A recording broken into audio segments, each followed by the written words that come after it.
सनेज private limited कंपनीकडून आलेली आहे आणि आपण आता संपत कोणके यांच्या शेतामध्ये आहे. तर त्यांनी टोमॅटोला आपले छान लेवलला आपले सनेज कंपनीचे प्रोडक्ट वापरलेले आहेत आणि प्लॉट पण खूप सुंदर लेवलला आलेला आहे. तर त्यांच्याकडूनच जाणून घेऊ आपण त्यांनी काय काय यूज केलं. मी संपत गोंदके, मुक्काम करंडी, पोस्ट ब्राऊनवाडा, तालुका अकोले, जिल्हा अहमदनगर. मी शेतकरी आहे. ह्या मॅडम आहेत. ह्या मॅडमनी मला सुरुवातीला थोडं सजेशन केलं की आमच्या कंपनीचं प्रॉडक्ट वापरून पहा. मी अगोदर रासायनिक प्रॉडक्ट वापरत होतो. त्या रासायनिक वापरूनही बी जमिनीचा जो पोत आहे हा बिलकुल खराब झालेला होता आणि यांचे प्रॉडक्ट मी वापरले. त्यांनी जास्त फोर्स केला का बा तुम्ही एकदा वापरून पहा. मी हे 2 प्लॉट आहेत आमच्यावाले. मी त्यांचे ते प्रॉडक्ट वापरतोय आणि जवळजवळ मी 40 ते 50% त्यांचेच प्रॉडक्ट मी वापरलेले आणि हा रिझल्ट तुम्ही पाहू शकता. ऐन उन्हाळ्यामध्ये आणि आता बिलकुल पावसाळा चालू आहे. या पावसाळ्याच्या सीजनमध्ये सुद्धा आमच्याकडे अशा प्रकारे बिलकुल प्लॉट बसती नाहीत आणि बिलकुल खराब होऊन जाते कुठलंही बी पीक जरी असलं तरी टोमॅटोचं.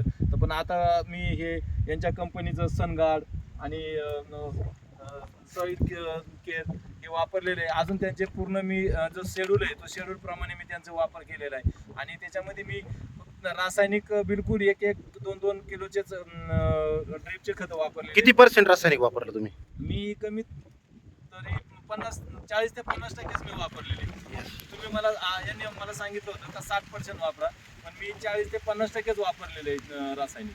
बरं, त्या प्लॉटमध्ये ह्या प्लॉटमध्ये काय फरक वाटतो तुम्हाला? माझा एक रासायनिक प्लॉट आहे तो सुद्धा मी मॅडमला आणि सरांना दाखवलेला आहे. त्याच्यामध्ये आणि याच्यामध्ये बिलकुल अंतर आहे. याच्यामध्ये फुलकळी म्हणा, फुटवा आणि फळाची जी साईज आहे आज 45 ते 50 दिवसाचा प्लॉट झालेला आहे. म्हणजे फळांची साईज आहे किंवा जी पानाची जी ग्रोथ आहे ही सर्वात मोठी आणि जी हाईट झालेली आहे आपण पाहू शकता बिलकुल तारेला भिडायला आलेला आहे. म्हणजे आता हा 45 दिवसाचा प्लॉट आहे तुमचं असं म्हणणं आहे. 45 ते 50 दिवसाचा प्लॉट आहे. पण त्याच्यामध्ये फळांचे जर ग्रोथ पाहिला तर हायर लेवलला आज फळ लागलेलं आहे आणि जवळपास सुरू व्हायच्या आता जवळजवळ तारेला भेटला म्हणजे तुम्हाला डबल तार वाढवावी लागणार आहे. फुटवा पण चांगला झाला चांगला फुटवा पण चांगलं झालेलं आहे आणि जी फुलकळीची जी गळण्याची जी क्षमता आहे ती बिलकुल काहीतरी 5-10% असते आहे. आता केमिकलमध्ये समजा किती ॲव्हरेजमध्ये केमिकलचा जो प्लॉट तुम्ही जो केलाय तो आणि ह्या प्लॉटमध्ये तुम्हाला वाटतं की ॲव्हरेजमध्ये बदल होईल? बिलकुलच 100% बदल होणार आहे. मी तर म्हणतो 50% याचा जो रिझल्ट आहे हा त्या फळामध्ये आणि या फळामध्ये जवळजवळ 60-70% बिलकुल डिफरन्स आहे. डिफरन्स हो. राहणार. ओके, ठीक आहे, थँक्यू.